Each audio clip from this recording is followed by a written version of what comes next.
Oh, baby. Anyway, bro.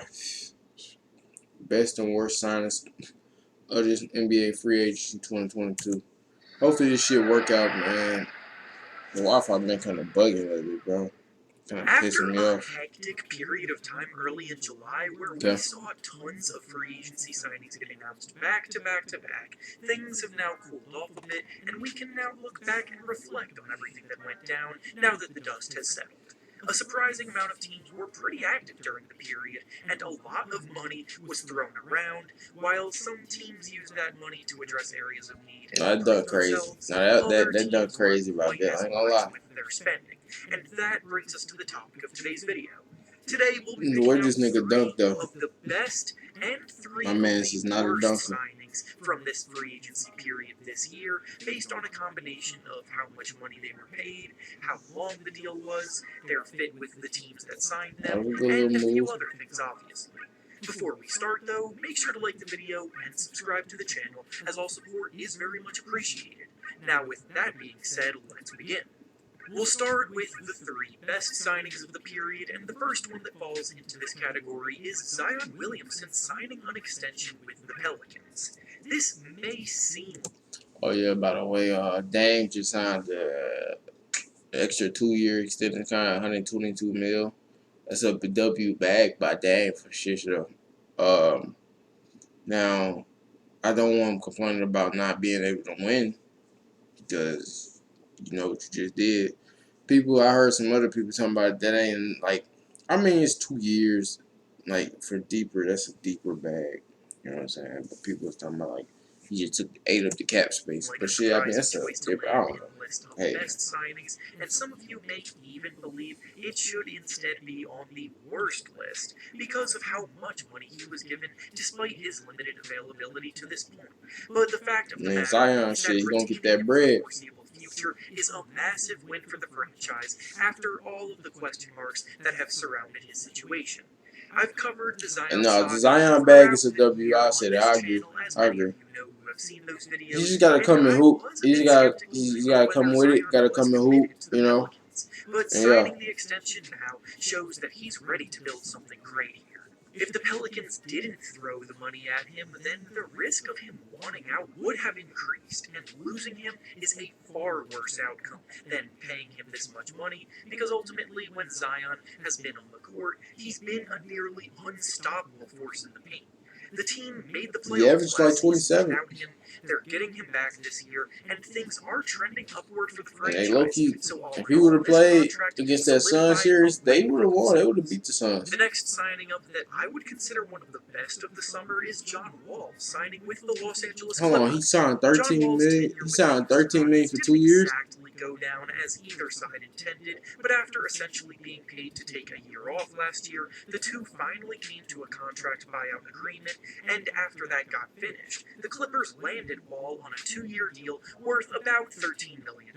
Okay, John Wall that's a steal. May not be the player that he used to be, and he's definitely not suited to be a team's go-to guy by any means anymore, but he is absolutely capable of being a floor general that creates a ton for those around him. This was another good one. This is another good scoop up.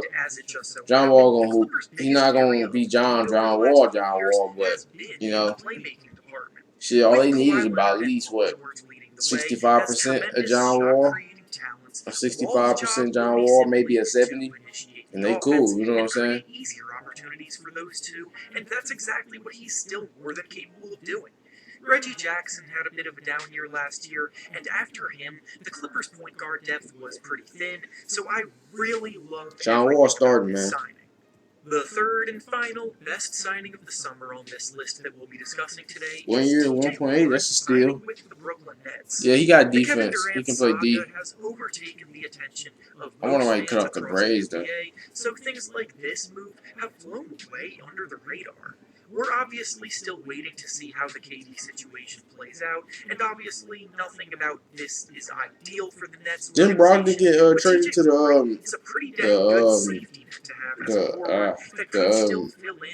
Celtics, right? If that comes to it, especially when you consider that they signed him for just 1 season for essentially the minimum. Warren has struggled a ton with injuries ever since the bubble, but 2 seasons ago, when he was last on the court, he was a guy who was scoring unofficially. I mean, Bubble Warren, he was a bucket. Appreciate you guys very much. 20 points per game. I'm not saying he's still going to be able to be that guy, or if he'll be able to replicate that kind of production. Probably give him like But 13, for a 15 a minimum game. contract, it is 100% a low-risk, high-reward scenario, especially when he plays the position of your currently unhappy star player.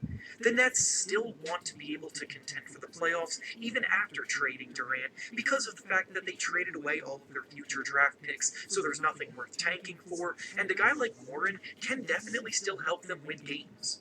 Yeah. Now over to the 3 worst signings of free agency. You said a this Bradley summer. Beal First one pickup was not is the it. Bradley Beal contract extension with the Washington Wizards. So, as pretty much everybody saw coming, Beal got what he wanted when the Wizards paid him a supermax extension worth $251 million. Yeah, that was crazy. Over 5 years. But that's not He had a even bit where of a it down year. starts. I don't think he should have got. I feel like The 200. Wizards also gave him a no-trade clause in his contract. 170 could have been cool for him. Player in NBA history to receive one of those. So now, if or when he ultimately grows tired of the Wizards' mediocrity, he gets to choose his next destination because he'll have to waive his no-trade clause for the team to be able to trade him anywhere.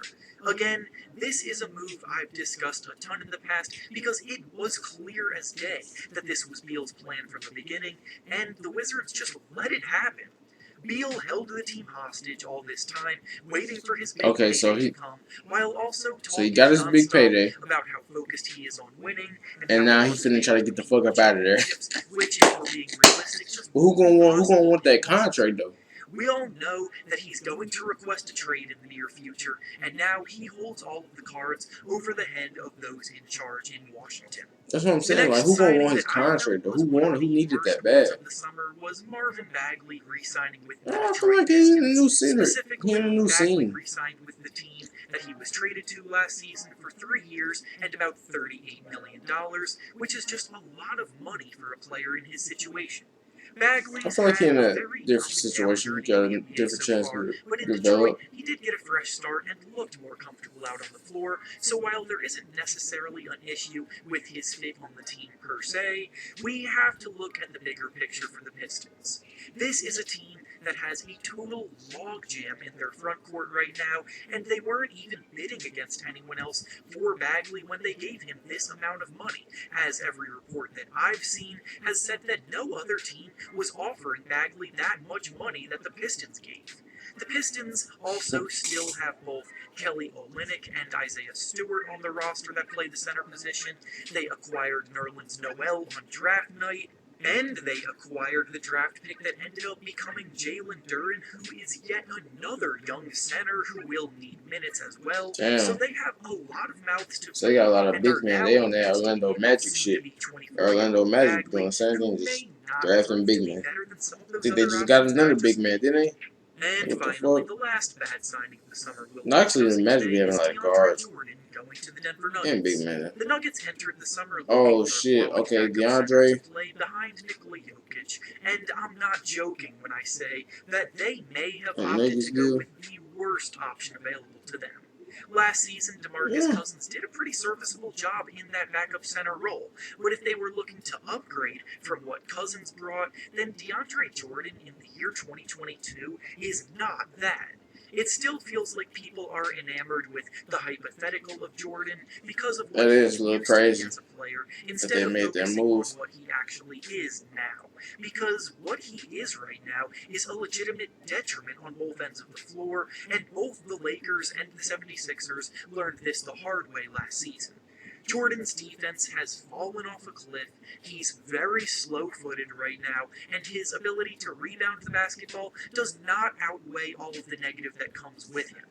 The Nuggets seem to plan to use Yeah, I him as don't know the why they backup picked center in them the up. rotation They this need to keep which is Cousins, pretty you know, head-scratching or a team considering actually how get many Cousins a other chance. But I don't see centers why they. were available I feel like the on Bucks market should kept that could have been Cousins. signed for minimum deals. And with that being said, that's all I have for you today. Make I sure don't know. I don't know why they picked up